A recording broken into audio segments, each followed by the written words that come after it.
cherche sa tête. Donc je vais aller chercher sa tête. Là, et du coup, voilà. Il va travailler à étendre ses bras. Je m'appelle Adel Boulad, je réside en France, j'ai grandi en Égypte. Je suis actuellement dans le projet de développer et de promouvoir cet art plurimillénaire qui s'appelle l'art du bâton égyptien, ou le tartib. Si tu me vois par en dessous, il y a un danger. Attention, ici, on reçoit, oui, on voit, là ta tête est ouverte. Ça vient de hatab. Hatab, c'est le bois à brûler. Et le bois à brûler aussi servait à marcher, à s'appuyer pour les éleveurs et les paysans en Égypte. Et le verbe tartib, ça veut dire jouter ou jouer avec les bois, les bûches, quoi, tout simplement, avec le bâton.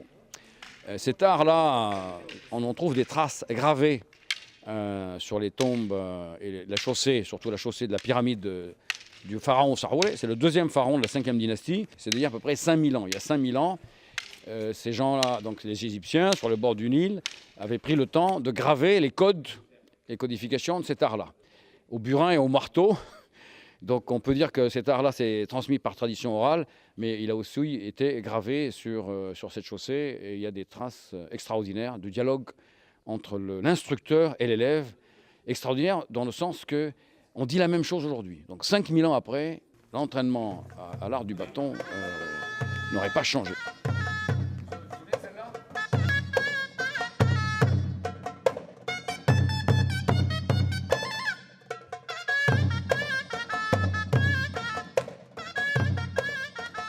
C'est une recherche d'énergie, avec notamment l'appui des instruments de percussion pour les énergies du sol, et le mizmar, le hautbois, qui tire sur le son vers le haut. Donc l'idée est de donner de l'énergie aux jouteurs et aussi au public quand il s'agit d'un public. Donc c'est un jeu d'adresse. Alors ils n'avaient pas besoin de se muscler ni les bras ni les jambes, puisque toute la journée ils étaient à fléchir et à se déplacer et à utiliser le bâton dans leur travail.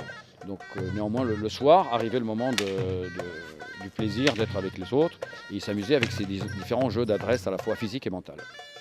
Et ce côté festif a grandi dans la société égyptienne rurale et s'est retrouvé pendant les périodes de guerre. Les mêmes paysans se retrouvaient guerriers avec la maîtrise du bâton, la maîtrise de leur corps pour des phases de combat. C'est comme ça que cet art est devenu art martial et festif.